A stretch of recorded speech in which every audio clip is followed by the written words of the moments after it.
Hello guys, I'm Bhanvi, motivational speaker and a mental health counselor. So guys, सावन का महीना है और शिव जी की बात ना की जाए ऐसे कैसे चलेगा गाइस। सो गाइस, हम शिव जी को बहुत सारे नामों से जानते हैं।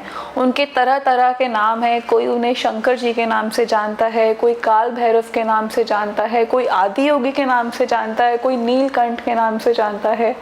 अभी रिसेंटली मैंने उनके एक अलग नाम के बारे में जाना और वो था अर्धनारीश्वर।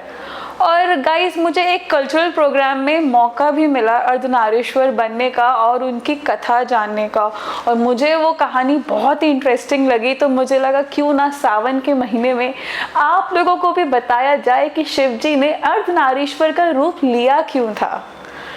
तो गाइस, देवों के देव महादेव ने ब्रह्मा जी और विष्णु को सृष्टि के संचालन का कार्य दिया। उन्होंने विष्णु जी से कहा कि आपको इस सृष्टि का पालन करना है और ब्रह्मा जी से कहा कि आपको इस सृष्टि का सृजन करना है। अब ब्रह्मा जी ने सबसे पहले जल की उत्पत्ति की, और आप तो जानते हैं कि जल के बिना जीवन बिल्कुल अधूरा है। और जल के बाद उन्होंने पशु पक्षी जीव जंतु मनुष्य सबकी उत्पत्ति की। मगर वो एक सोच में पड़ गए। जानते हैं क्या? वो सोचने लगे कि मेरे द्वारा रचाई हुई इस सृष्टि में बढ़ोतरी नहीं हो रही, कोई विकास नहीं हो रहा। वो चिंतित हो गए।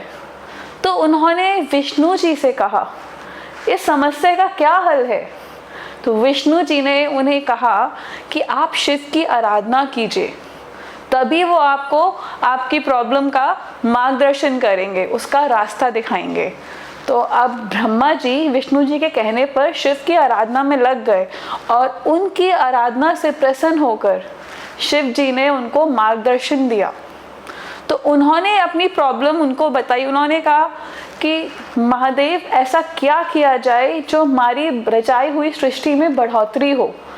तो शिव जी ने उन्हें कहा कि हमें कुछ ऐसा करना पड़ेगा जिससे हम अपने अंदर से ऐसे जीव जंतु पैदा करें, सिर्फ तभी हमारी जो ये सृष्टि है वो आगे बढ़ सकती है। तो यानी कि उन्होंने कहा कि आपको मैथुनी सृष्टि का संचालन करना पड़ेगा। अब ब्रह्मा जी ने कहा, ये मैथुनी सृष्टि क्या है?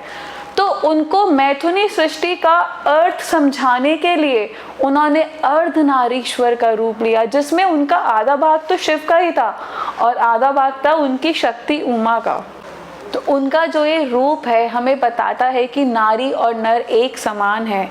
नर और नारी एक दूसरे के बिना अधूरे हैं। जितनी इम्पोर्टेंस नर की है समाज में, उतनी ही इम्पोर्टेंस नारी की भी है। इनफैक्ट सबसे पहले नारी सम्मान की बात भी शिव जी ने ही करी थी। माई स्पेस की बात की थी उन्होंने। ये अध्यात्म हजारों साल पहले ही जान गया था कि नारी का सम्मान करना चाहिए। और गाइस, जैसे इनके रूप के आधार पर ही, जैसे इनका रूप हमें बताता है कि नर और नारी एक समान है, और देखा जाए तो साइंस भी तो उसी पर बेस्ड है। हमारे वैज्ञानिकों की बस भाषा अलग है। हमारे साइंस में हम क्रोमोसोम्स की बात करते हैं, 23 क्रोमोसोम्स मेल और 23 क्रोमोसोम्स फीमेल के, राइट? तो ऐसे बनके इन दोनों के मिलने से एक हम we can give birth to a child. तो ये तर्क जो शिव जी का तर्क है, कहीं ना कहीं हमारी साइंस भी इसी पर बेस्ड है। इसीलिए इन दोनों को जगत का पालनहार कहा जाता है। अगर ये दोनों हमारी लाइफ में नहीं होते, मैथुनी सृष्टि की रचना कैसे होती, और आज आप और हम सामने इस तरह यूं बात ना कर रहे होते गाइस।